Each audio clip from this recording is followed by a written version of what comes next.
Métro, boulot, dodo. Voilà la routine de la majorité des Parisiens. Le métro est l'incarnation même du quotidien des Parisiens. Chacun prend le métro pour les cours, le boulot, les sorties, les rencontres, les rencarts. Le métro, on l'a à toutes les sauces. Bondé ou vide, puant ou ayant bonne odeur, adorable mensonge. Chaud ou très froid, et fréquent ou rare. Mais notre métro, on l'apprécie quand même, avec les nouveaux sans chauffeur, avec la petite voix nous indiquant le temps à attendre ou le nom de la prochaine station. La rapidité à laquelle il va, sans bouchon d'un point A à un point B. Mais les Parisiens sont des éternels insatisfaits, c'est bien connu. Et si on s'intéressait à comment c'était avant? Ménilmontant? Mais oui, madame, c'est là que j'ai laissé mon cœur, c'est là que je viens retrouver mon âme, toute ma flamme, tout mon bonheur. Quand je revois ma petite gare où chaque train passait joyeux, j'entends encore dans le tintamarre des mots bizarres, des mots d'adieu. Voilà un extrait de la chanson Ménilmontant, datant de 1938.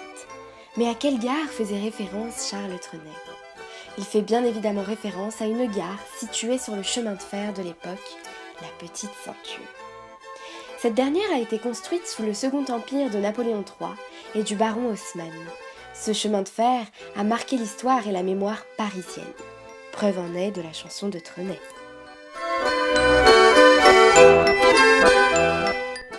Dans la Petite Ceinture de Paris, la partie qui a été en fait aménagée par la mairie du 15e. Donc on est à côté du métro de Porte de Versailles. Et en fait la mairie a eu une bonne initiative puisqu'elle a décidé d'aménager cette voie qui était abandonnée pour la transformer en une sorte de promenade pour toutes sortes de joggers ou comme la dame là-bas qui profitent parce que c'est très agréable, c'est très silencieux, la verdure c'est vraiment sympa. La Petite Ceinture possède 3 particularités remarquables. C'est une ligne circulaire, elle est la première ligne de chemin de fer intramuros et elle a connu un service urbain de voyageurs de 1862 à 1934, autrement dit pendant plus de 70 ans. Monsieur Way, ingénieur au chemin de fer de Ceinture, nous dit pour nous décrire le tracé de chemin de fer de la Petite Ceinture. Le chemin de fer de Ceinture se compose de 4 tronçons, d'une longueur d'ensemble de 31 km 510 mètres, concédés à des époques différentes et assez éloignées les unes des autres. En suivant l'ordre de la marche actuelle des trains partant de la gare Saint-Lazare, ces 4 portions de ligne qui constituent pour le voyageur le chemin de fer de Ceinture intérieur de Paris sont la ligne de Batignolles à Auteuil, la ligne d'Auteuil au chemin de fer d'Orléans, chemin de la rive gauche, la ligne de Batignolles au chemin de fer d'Orléans, chemin de la rive droite, et le raccordement de l'avenue de Clichy à Courcelles. Le trafic de la Petite Ceinture s'accroît progressivement. Initialement, on ne transportait que des marchandises, des émigrants et des militaires, et on ne faisait qu'un service de jour. En 1857, on commença le service de nuit. Voilà, ça tourne. Alors bonjour. Bonjour. Donc on se trouve ici sur la Petite Ceinture. Alors dites-nous ce que vous faisiez. Eh bien écoutez, on se promène comme on le fait pratiquement, je dirais pas tous les jours, mais très souvent, dès qu'on a envie de marcher, on fait la Petite Ceinture. Généralement d'ailleurs, on arrive par la rue Olivier de Serre, en ayant traversé le parc Brassens.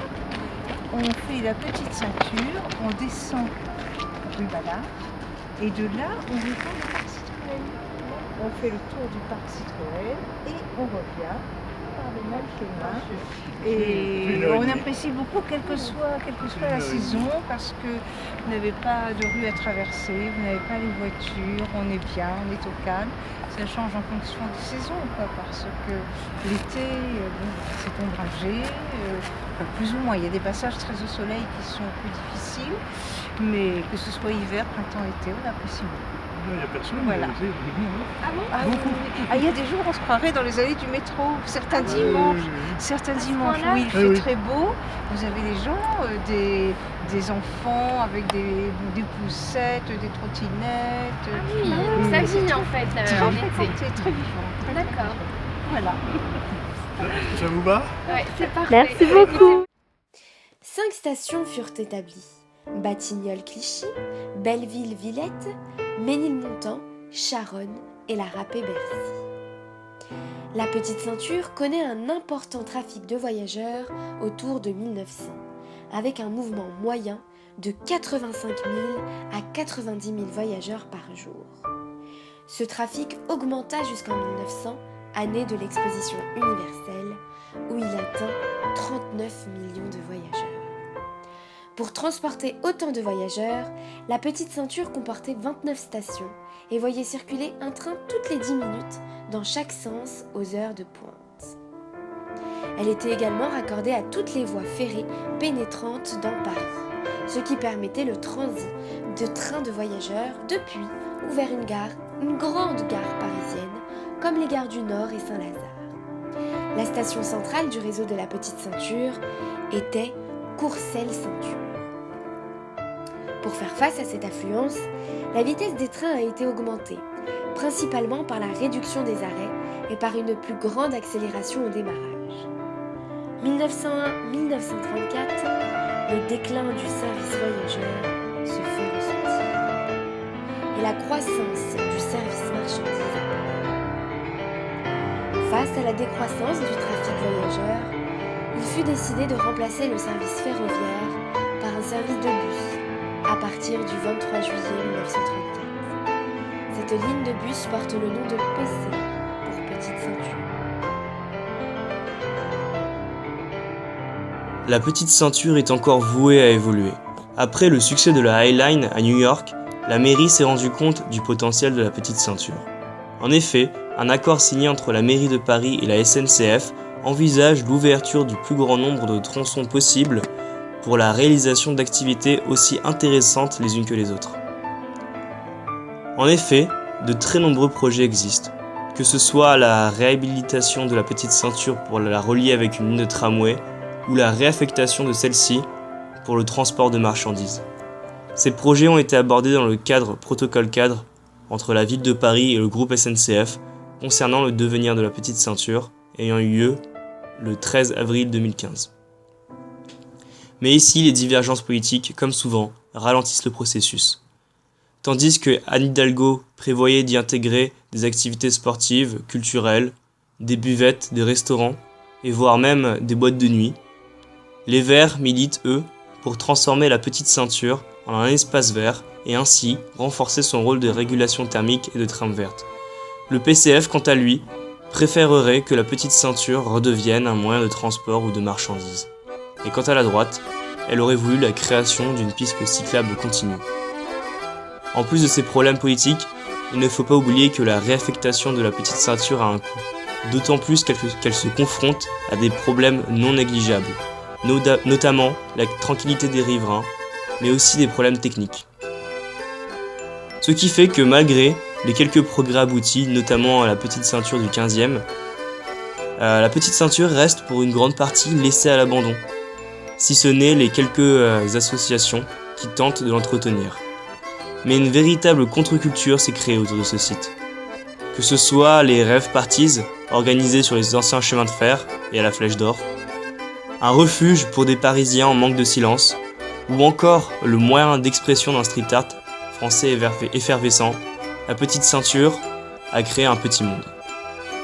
Certains habitués diront même qu'ils ont peur d'une gentrification de la Petite Ceinture, que cette dernière perde de son aspect atypique, qu'elle perde de ce qui fait d'elle un lieu de divertissement réservé à certains initiés.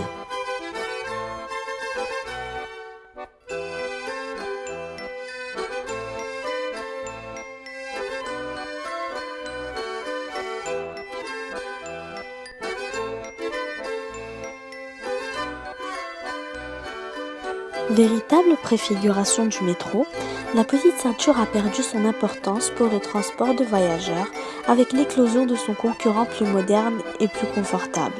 Son utilisation ferroviaire actuelle est limitée.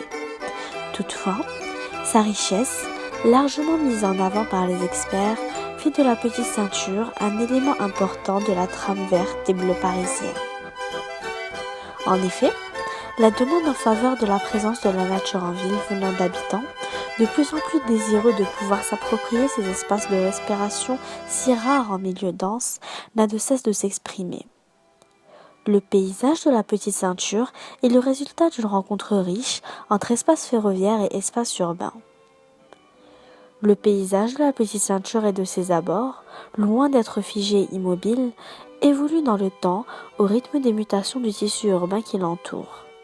Un nouveau paysage et de nouvelles limites se redessinent ainsi actuellement. Au fil du temps, diverses utilisations s'y sont développées, d'abord de manière spontanée, puis de manière de plus en plus structurée. Aujourd'hui, un nombre important d'activités utilisent le patrimoine bâti, l'infrastructure elle-même, ses surlargeurs, ainsi que quelques espaces interstitiels entre l'emprise ferroviaire et le bâti limitrophe. On constate de multiples usages spontanés ou illicites, notamment promenades, habitats précaires ou encore graffiti. En effet, rite de passage incontournable, cet espace constitue un véritable canevas où les apprentis graphistes font traditionnellement leurs preuves avant de jouer dans la cour des grands du street art. Enfin, le RFF a signé plus d'une centaine de conventions d'occupation temporaire de tout type. On compte notamment des jardins, des activités commerciales ou encore des ateliers d'artistes.